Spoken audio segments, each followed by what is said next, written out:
My people, what's going on? What's going down? It's your boy. I'm back again with another video. Please, first and foremost, before we go any further, I want you to like the video. I want you to subscribe to the channel if you haven't already. As I always say, thank you to those who have subscribed recently, and thank you to those who continue to subscribe and who continue to dedicate time out of their day to watch me waffle. What am I waffling today? What am I waffling about? I'm waffling about Kylian Mbappé, man. Huh? Kylian Mbappé. Ugh, 300 million euros bid from Saudi. Is he going to go to Saudi? Are we going to lose all of our European talents to Saudi? Is football changing? Are we experiencing a change before our eyes, people, that we didn't think would happen in the future, in a not too distant future? Saudi Arabia is literally, taking the pro league like it's priority. They are buying players. They're spending upwards of hundreds of millions, if not billions, and they want to get Mbappe. Listen, I'm not gonna. I don't know how I feel about this. I don't. I don't want that to happen. I feel like Kylian Mbappe has. He has. I feel like he has an obligation to stay in Europe. As things stand right now, in terms of the age, in terms of the competition, in terms of it's him and Haaland. If he goes over to Europe, to Saudi Arabia, what's going to happen? Haaland's going to have a free run. What other top striker? Okay, you got Osimhen there, but that's pretty much it. People, please let me know if you feel different. And listen, when it comes to Saudi Arabia, I have nothing against whatsoever. I love Saudi Arabia, love Saudi Arabian people, the people, the country, all of that. It's not about it's Saudi Arabia specifically. It's about him coming out of European League and us not being able to watch Kylian Mbappe on a regular basis, in a European Champions League stage and so forth. Um, Ronaldo, he's at the end of his career. That's understandable. That's Messi, whether even if he had chosen Saudi Arabia, it would have still been understandable. He's at the end of his career. Everything is done now. He's won everything he's needed to win. But Kylian Mbappe, and yes, Kylian Mbappe has won the World Cup, and he's a World Cup winner, and he's a League One serial winner. He hasn't won the Champions League yet. Correct me if I'm wrong. But the situation here is that this is a tricky one, because obviously with the situation going on with him and PSG, it's like that's the biggest bid that's going to come in. So then effectively PSG are going to sell him. No, the only stumbling block I can see to that is that if the player himself, Kylian, says, but I'm not going, so I'm not signing anything. Let me know what you guys think. Let me know what you guys how you guys feel towards the situation. But I'm going to share my screen, because we're going to dive into the actual breaking exclusive by none other than your boy Fabrizio Romano. Um, where are we? Because this is like, when you like the breakdown of that bid, people, is nuts. It's actually nuts. So here we are. Exclusive. Al Hilal have submitted formal bid to PSG in order to open talks for Kylian Mbappe. Now, as far as I understand, there hasn't been any talks with the player himself. So the Al Hilal representatives haven't spoken to Kylian directly. There hasn't been any personal terms agreed. Normally, or at least in Europe, it's always personal terms agreed first with the player, making sure that the player wants to come. But these guys are just, they're bulldozing through it. They know it's not going to be a popular thing for Kylian to say, yes, I want to go to, let me go. This is purely the money. This is not about football. And for Kylian, being Kylian and his age and so forth, it's like, bro, are you sure this is the time for you to, do you get where I'm coming from? Because money, no matter how you, no matter what we say, no matter how you want to look at it, money is something that it's a decision maker at the end of the day, and other things do take a back step. Money does kind of come to the forefront. So I wouldn't be surprised if he was to go, because PSG accepted a bid. They're more or less forcing him to kind of take this offer. But then again, I wouldn't be surprised if he stayed, in a sense. I understand it's worth 300 million euros record fee. No talks on the player side. PSG remain convinced that Mbappe already agreed terms with Real Madrid with contract, and this is something else that kind of, it adds to the difficulty of it, because if PSG feel as though he's got an agreement with Real Madrid, They're saying, "Ha, you ain't chilling here for a season and you're playing football, or you're just, you're not playing football, and then all of a sudden you go for free to Real. So we're gonna get our lawyers and all of these people and all of these dons, and we're selling you, like we're selling you even forcibly, even if you don't want to go, my friend Killian, we're selling you." Um, and this is a breakdown of the actual salary that he'll be offered at Al Hilal. So Kylian Mbappe, 700 million salary at Al Hilal for one season. It's 58 m's a month, 13 m's a week. It's one point. He's going to be earning 1.9 million euros every single day for a period of a season. Like, this is nuts, people. What? Like, money? What is money? Like, what is it? It like he can't make this move, and PSG cannot throw him under the bus and force him to make this move. Now, I get it. They don't want to lose out on money and all of these things. Bro, break the contract now. All of the salary that you was going to offer him to the end of this season, you recuperate that money. It's a few millions or whatever it is.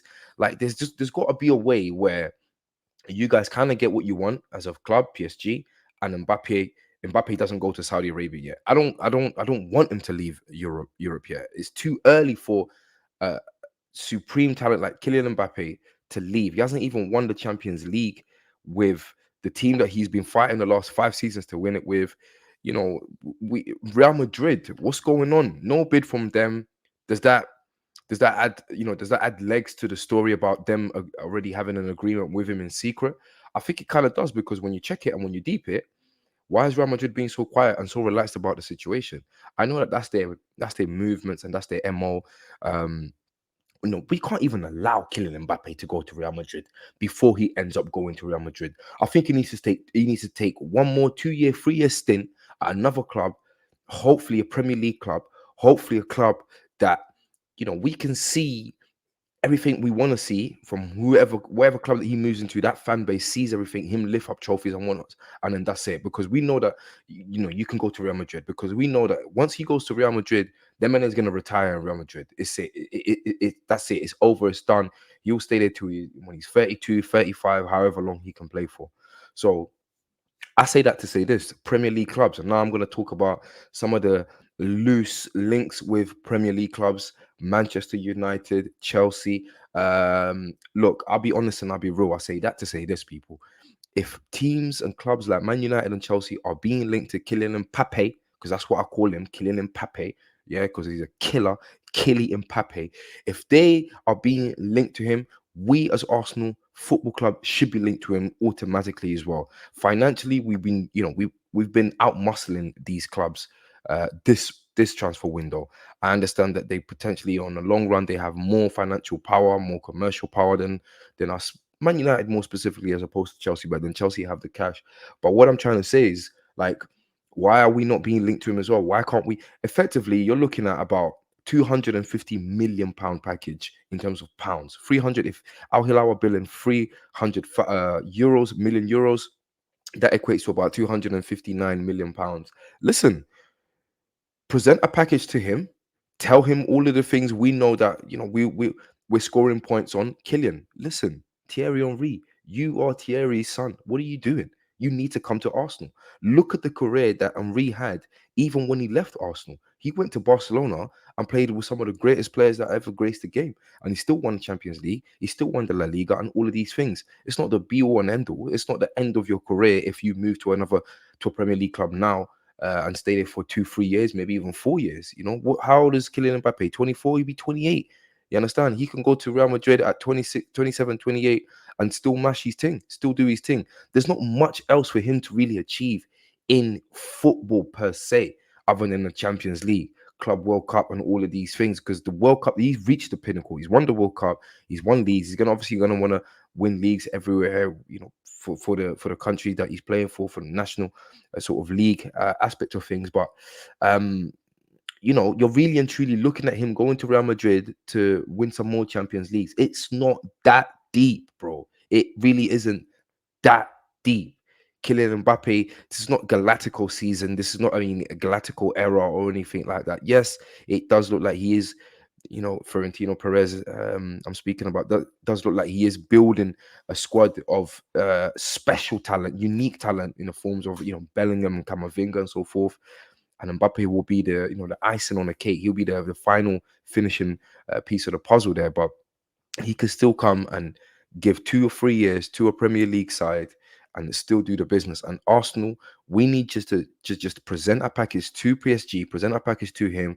For PSG, we'll say, look, we'll give you 250, we'll give you 300 million, whatever it takes that we can agree on, but we're going to have to do it within decent time, financial fair play, all of this jazz, riff, raff, raff, all of that. Yeah, get that done.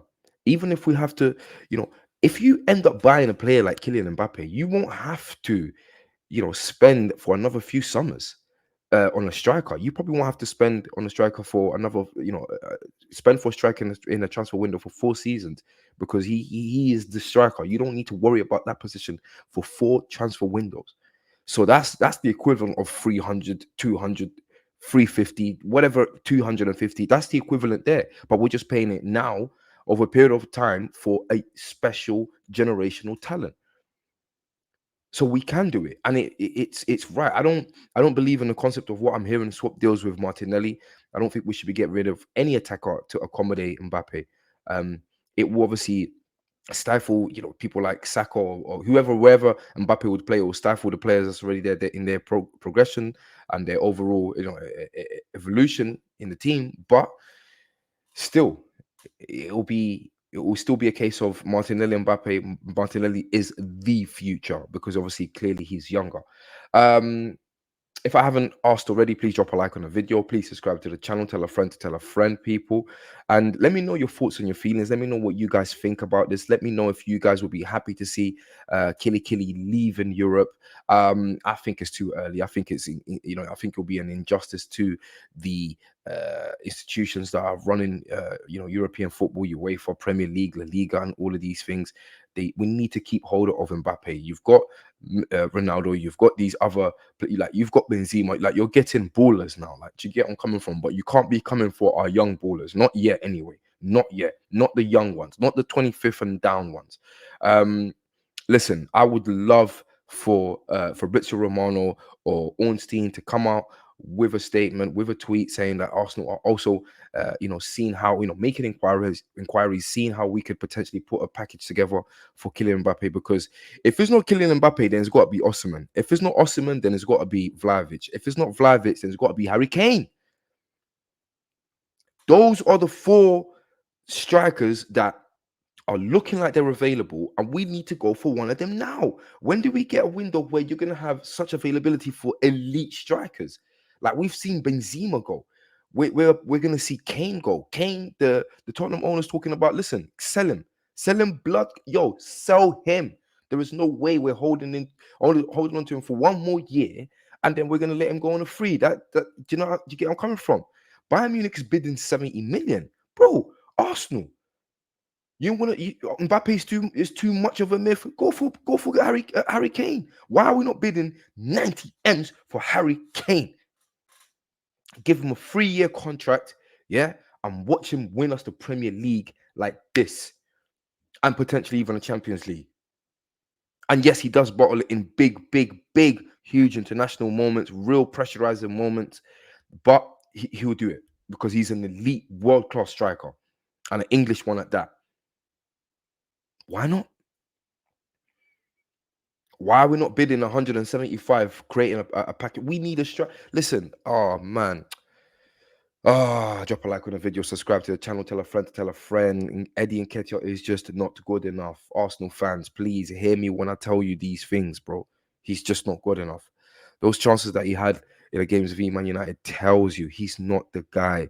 Yes, we understand the academy and all of these things and such things and more things, but he ain't it. Not even Jesus is it. Gabriel Jesus is not it.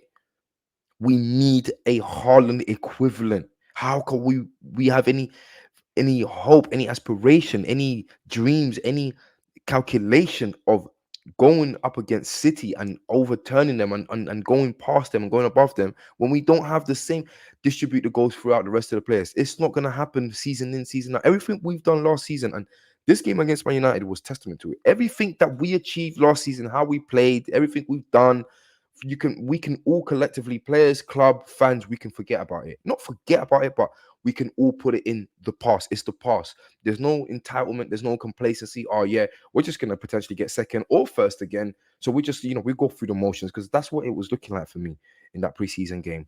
And yes, I'm not going to go too into it, but that preseason game, it felt like it was just Arsenal, one, not knowing each other because there's a brand new midfield at play, and two, just kind of going through the motions. Like, we're Arsenal, like brand new yellow kit, whatever, Scooby Doo, we're going to get the win here. You know what I mean? Man United, they played like they were playing for Premier League competitive points. So that's how we need to move from this point onwards. I keep saying it. Too much jokey in the training sessions, too much laughing, too much riff raffing, when there's so much freaking work to do, bro. There is so much work to do. Mikel Arteta has to be able to find a way to implement the Havertz conundrum. The Havertz conundrum is looking more and more like a conundrum when it should be looking the opposite. We need to be able to understand what it is he wants to do. He needs to be able to understand, the player himself needs to be able to understand what it is that he needs to do. And, and the team is almost where it needs to be. It's just the addition of another midfielder and the addition of a solid elite center forward, bro. Solid center forward. Balogun, you can go, my boy. Yeah, we'll get 50, 60 M's for you. Goodbye. See you later, because you're not it as well. We'll keep Jesus, get rid of Balogun, get rid of Nketiah, sell Nketiah. You're starting him in the last 3 games, Mikel. Why? He ain't even going to be your main starter in the season. So why are you giving him 3 starts in a row? I get rotation. I get people trying different things, and you're trying different players. Everyone needs to get around. I get all of that. But bro, come on, man. Jeez, come on, man. Like, these are some of the things I don't want to see Mikel Arteta making the same mistakes, being complacent, being arrogant, being stubborn. It's just pure stubbornness. This is why some people leave the club, backroom stuff, for one, because he's just too stubborn, man. Anyways, let me know what you guys think about the situation with Kylian Mbappé. Kylian Mbappé being linked with an official bid from Saudi side Al Hilal for $300 million, euros. Sorry, unbelievable. That will be an absolute record of records.